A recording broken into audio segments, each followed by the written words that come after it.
मुआशी मैदान में पाकिस्तान की एक और कामयाबी। IMF और पाकिस्तान के दरमियान स्टाफ लेवल मुआहिदा हो गया। वजीर आजम ने मुआहिदा हुकूमती संजीदगी का आकाश करार दे दिया। विफाकी काबीना इजलास से खिताब, बोले IMF से मुआहिदे में आर्मी चीफ ने कलीदी किरदार अदा किया। हुकूमत ने दहशत गर्दी और महंगाई जैसे चैलेंजिंग हालात का डट कर मुकाबला किया। मुखालफीन ने डंडोरा पीटा, मिनी बजट आएगा। अगयार को ऊंचे हथकंडों में नाकामी का सामना करना पड़ा। दिन रात की मेहनत और टीम वर्क से कामयाबी हासिल हुई। कौम ने इस हदफ के हुसूल के लिए बेपनाह कुर्बानियां दी। वजीर खजाना और उनकी टीम का शुक्रिया। काबीना इजलास में army chief general Asim Munir की वालिदा माजिदा के एहसाल सवाब के लिए फातिहा खानी।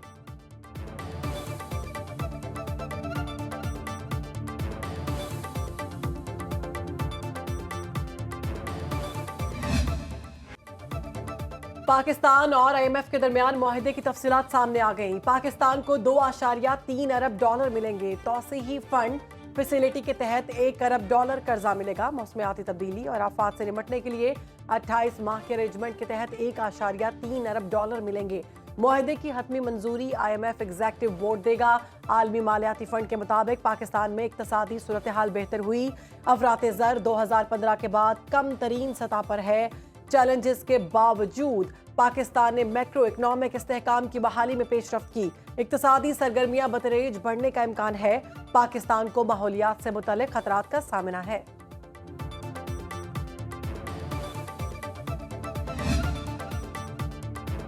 मुल्क को बरामदी तरक्की की राह पर डालने के लिए पुरज़्म है। IMF से मुआहिदा तय पाने पर वजीर खजाना मोहम्मद औरंगजेब कहते हैं, पाकिस्तान में टैक्स, तवानाई और सरकारी इदारों से मुतालिक इस्लाहात पर अमल दरामद यकीनी बनाएंगे। मुल्क को पैदावारी और बरामदी तरक्की की राह पर गामजन करेंगे। चीनी मीडिया से इंटरव्यू में बोले, चीन से हमें इमदाद नहीं, सरमायाकारी की ज़रूरत है। पाकिस्तान में इंफ्रास्ट्रक्चर और तवानाई के शोबे में चीनी सरमायाकारी खुश आइंद है। 1000 तलबा और माहिरीन ज़राअत को चीन भेजेंगे।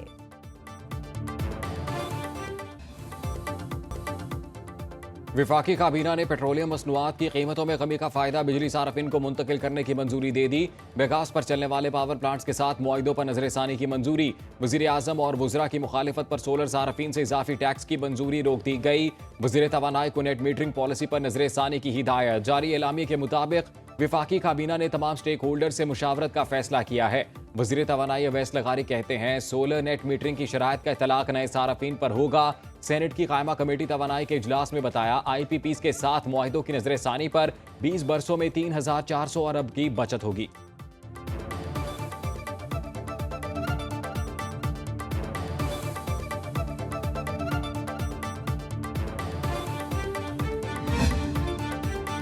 वज़ीर आज़म की ज़ेरे सदारत वफाकी काबीना का इजलास। जारी इलामे के मुताबिक काबीना के whistle blower protection and vigilance commission act 2025 भी मंजूर कर लिया गया। इस्लामाबाद कैपिटल टेरिटरी की हदूद में इनकम टैक्स सर्विसेज पर सेल्स टैक्स और फेडरल एक्साइज ड्यूटीज में मजीद तरामीम की मंजूरी भी दी गई। कुल वक्ती असातिज़ा और मुहक्किकीन की आमदनी पर टैक्स रैबिट की बहाली के तहत तरमीमी बिल की मंजूरी। काबीना कमेटी बराए निजकारी के फैसलों की तौसीक।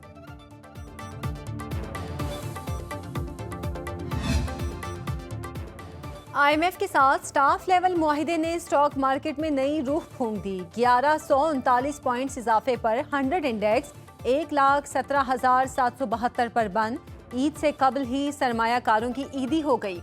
147 अरब रुपए का बड़ा मुनाफा कमाया। करेंसी मार्केट में रुपया 16 पैसे महंगा। इंटरबैंक में डॉलर 280 रुपए 26 पैसे का हो गया। गोल्ड मार्केट में सोने की कीमत में कोई कमी बेशी नहीं हुई। 1 तोला सोना 3,17,800 रुपए में फरोख्त हुआ।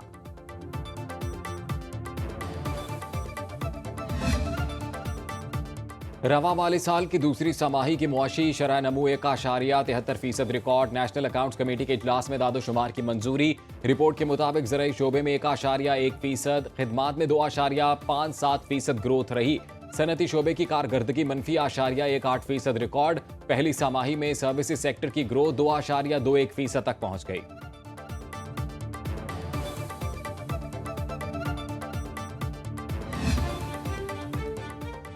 पाकिस्तान को हार्ड स्टेट बनाने के लिए इक़दामात का आगाज। वफाकी और सूबाई हुकाम पर मुश्तमिल 15 रुकनी आला सतह कमेटी फाल।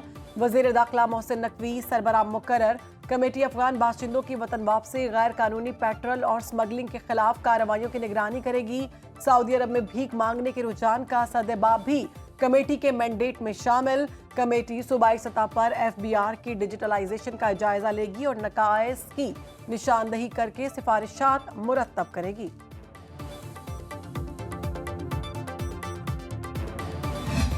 दुश्मन को मालूम है कि हम कन्वेंशन वार के जरिए पाकिस्तान के अंदर दाखिल नहीं हो सकते। हम एक न्यूक्लियर पावर हैं।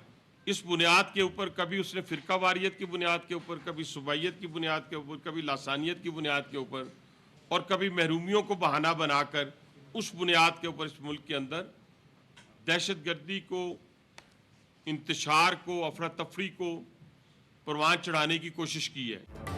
वजीर रेलवे हनीफ अब्बासी का जाफर एक्सप्रेस की बहाली का ऐलान। ट्रेन कल पेशावर से कोयटा के लिए रवाना होगी और परसों कोयटा से वापस पेशावर का सफर शुरू करेगी। बोलान मेल भी हफ्ते में 7 रोज चलाने का ऐलान। हनीफ अब्बासी ने कोयटा रेलवे स्टेशन पर जाफर एक्सप्रेस हमले में मुतासिर बोगियों का मुआयना भी किया। वजीर रेलवे न्यूज कॉन्फ्रेंस में बोले, पाकिस्तान के खिलाफ साजिश की जा रही है। पूरी दुनिया ने जाफर एक्सप्रेस पर हमले की मजम्मत की। वजीर रेलवे हनीफ अब्बासी की कोयटा में न्यूज कॉन्फ्रेंस, बोले हमले के लिए मकामी सतह पर सहूलतकारी हुई। दहशतगर्द जहां भी होगा उसका पीछा किया जाएगा।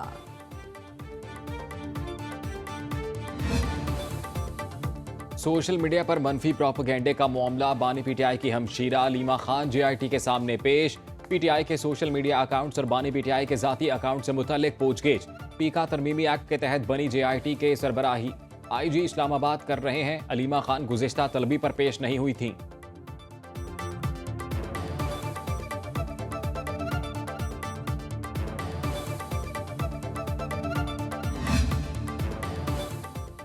पीका तरमीमी एक्ट की खिलाफ वर्जी पर कार्रवाइयां जारी। सैदो शरीफ सवात में मुकदमा दर्ज। शांगला से ताल्लुक रखने वाले अकबर अली नामी शख्स पर जाली ID से पोस्ट अपलोड करने का इल्जाम था। मुलजिम सैदो शरीफ अस्पताल में टेक्नीशियन है। इस पर अस्पताल मुलाजमीन के खिलाफ जाली पोस्ट करने का इल्जाम है। सहाफ़ी फरहान मलिक के जिस्मानी रिमांड में मजीद 5 रोज की तौसी। FIA के हवाले उन्हें कराची के जुडिशल मजिस्ट्रेट शर्की के रूबरू पेश किया गया। FIA ने फरहान मलिक के खिलाफ एक और मुकदमा दर्ज कर लिया। FIA के मुताबिक 25 मार्च को एक कॉल सेंटर पर छापा मारा गया। गैर मुल्कियों से फ्रॉड के केस में गिरफ्तार 2 मुल्जिमान की निशानदही पर फरहान मलिक को मुकदमे में नामजद किया गया। CPNE की जानिब से फरहान मलिक और वहीद मुराद की गिरफ्तारी पर तशवीश का इजहार।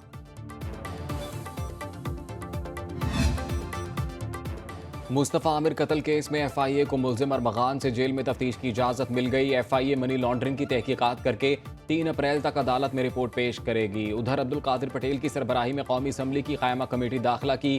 ज़िली कमेटी का कराची में इजलास। सिंध पुलिस, FIA और महकमा इंसदाद मुनशियात ने मुस्तफ़ा आमिर कत्ल केस पर ब्रीफ किया।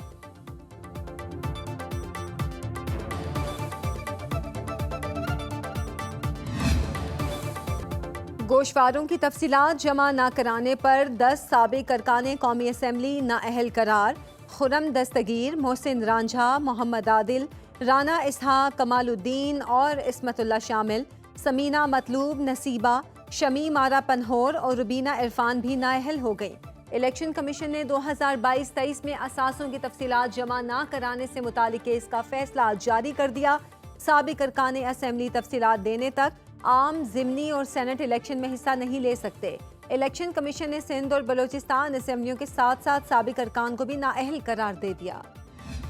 ईद तो हमेशा जो है वो रिवायती तरीके से मनाई जाती है और कपड़े भी लिए जाते हैं, जूते भी लिए जाते हैं, चूड़ियाँ भी ली जाती हैं। चूड़ियाँ, मेहंदी, कपड़े शपड़े सब कुछ जो ईद में होता है बच्चों के लिए। जी बिल्कुल सब कुछ खरीदेंगे। ईद हमारा एक मजहबी त्यौहार है और सुन्नत रसूल भी है कि हम ईद अच्छी तरीके से मनाएं। ज्वेलरी का शौक इतना नहीं है कोई खास। नॉर्मल डज लगेगा, ज़्यादा डज नहीं लगेगा। ज़्यादा डज बच्चों पे लगाते हैं कि बच्चों पे खर्च करते हैं। ज्वेलरी माशाल्लाह बहुत है। ज्वेलरी वैसे भी है लेकिन ज़्यादा आर्टिफिशियल लेनी पड़ती है क्योंकि यहाँ पे फिर ज्वेलरी बचती नहीं है। सिंध की खवातीन अरकान असम्बली भी ईद की तैयारियों के लिए पुरजोश। साइमा आगा कहती हैं ईद हमेशा रिवायती तरीके से मनाई जाती है। शाजिया सिंघार का कहना है चूड़ियाँ, मेहंदी, कपड़े सब कुछ खरीदा है। हीर सोहू कहती हैं ज्वेलरी, मेकअप और शूज़ की शॉपिंग कर ली है। ज़्यादातर बच्चों पर खर्च करते हैं। यास्मीन शाह ने कहा कपड़ों के साथ मैचिंग हर चीज अच्छी लगती है।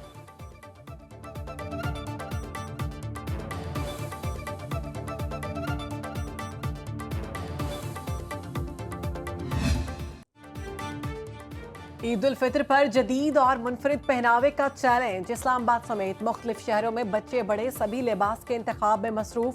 जूतों और ज्वेलरी के स्टॉल्स पर खवातीन का रश। दुपट्टे रंगने वालों का कारोबार भी खूब चमक गया। महंगाई की वजह से मुतवसत तबके के लिए बच्चों की मांगे पूरी करना मुश्किल हो गया। ननकाना साहब के रिवायती खुस्से मकामी अफराद के साथ सिख यात्रियों की भी पसंद। ईद पर मांग बढ़ गई। वज़ीर आला पंजाब मरियम नवाज की हिदायत पर खवातीन के तहफ़्फ़ुज़ के लिए बाजारों में विमेन पुलिस स्क्वाड तैनात। कराची से परदेसियों को लेकर पहली ईद स्पेशल ट्रेन लाहौर के लिए चल पड़ी। महकमा मौसमियात के बाद स्पार्को की भी ईद उल फितर 31 मार्च को होने की पेशगोई।